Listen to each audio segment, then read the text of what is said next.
numbers you see here, these high temperatures that we recorded today, 80s in the mountains, 90s from Eagle to Craig, mid-90s out. Record heat in Denver on the sunny and dry Saturday afternoon in early September. I decided to drive out and visit a couple of local artificial turf parks and see how hot the fields were getting. On Sunday, Denver's 97, 15 above where we should be, and that 97 bumps that 95 degrees, which was the record high from 1959 out of the record books. That becomes the new record high, and again, that 97 degrees is really a high temperature. It's the highest temperature ever recorded in the month of September. Colorado's youth fall sports season has just begun, and even though some schools in Denver are letting out at noon because of the strong heat wave this week, at our parks the games must go on, even on surfaces nearly hot enough to fry an egg. There's been plenty of news coverage. This is Morning Edition from NPR News. I'm Renee Montaigne. And I'm Steve Inskeep. Good morning. It is Thursday morning, which is when we talk about your health. And in a moment, we'll hear about sunburn remedies. We begin with synthetic turf, which is taking some heat, as we're about to hear. Lots of coaches love the benefits of artificial fields because there's no practice time, lost to muddy conditions, and the fields are easy to maintain.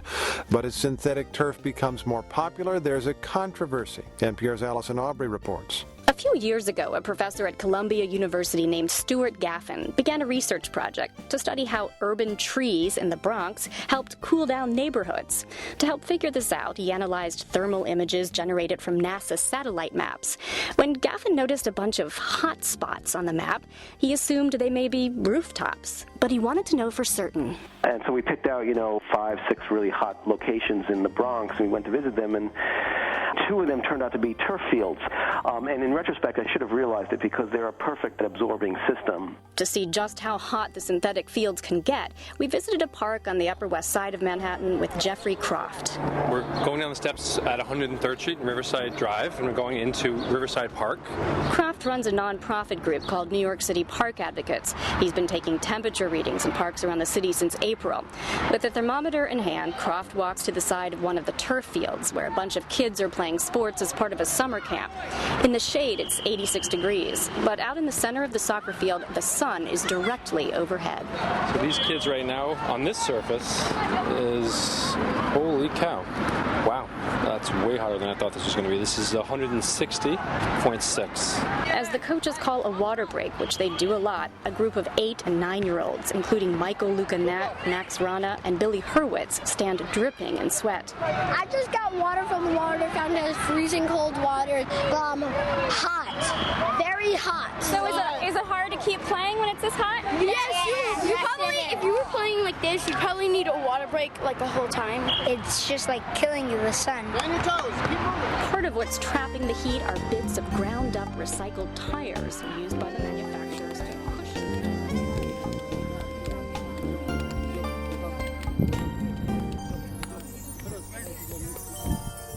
Whose feet were burning?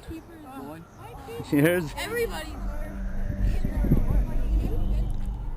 Both parks I went to, it was the same story. I'd take surface temperatures, shoot a few images and videos.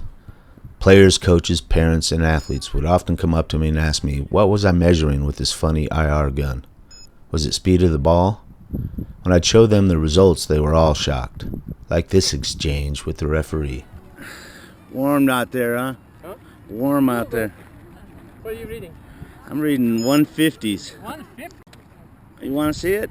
Really? This is an infrared heat gun, right? 150? 151.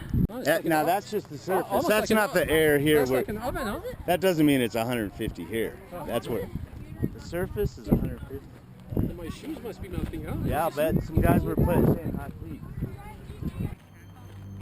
I'm trying to educate them more, but it's all about prevention. I'm actually glad he's outside, and I know that it does get hot, but so many kids are just inside all the time. Playing those video games, huh? Yeah, exactly, and so I think it's actually good for them. I'm glad they're out here sweating. I have 3 messages this morning that I will speak to. The first is that exertional heat stroke is a leading, if not the leading, cause of preventable, non-traumatic exertional sudden death and serious morbidity in the United States today in young athletes. Second message is that heat acclimatization. Those are signs that they probably should come off the field right away. One of the things that we tell the players is to weigh themselves before and after practice. And if they're losing more than 3% of their body weight during the practice, then they need to drink more. So my son, for example, who's out here, he weighed 197 before practice, 192 after, 5 pounds. That's 3% and he's okay. But at the end of practice, he was already feeling nauseous and so he was right on the edge. The heat index is really critical right now. You know how the humidity is up there. So even though it's 110, you've got a 25% humidity, so it's affecting these kids like 120, 125. The other thing that humidity does is it doesn't allow you, the way your body cools off is you sweat and it evaporates. Well, with being so humid, you don't have the ability to have that evaporation. So it makes it harder on the players.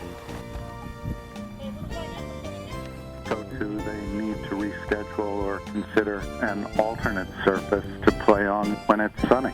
Sunny and hot. So what about places that are like this most of the summer? Coach Mike Handel, who's got permits to run daily baseball camps in Riverside Park, says there aren't a lot of options. More and more fields are turning into this turf now than there used to be because the Park Department doesn't have to pay to maintain them. But if they're unsafe, 129. Basically eaten or inhaled at high levels. But since crumb rubber turf absorbs and retains heat, the report says heat is the primary health concern associated with playing on the fields. It says people can suffer dehydration, heat stroke, and thermal burns at field temperatures above 115 degrees. Based on these concerns, the New York City Parks Department has now decided to move away from the ground rubber and turf fields. Commissioner Liam Kavanaugh says decisions have already... I had enough. I was cooked. But on the way home, I found this grass soccer field at a private school not being used. It was only a few blocks away.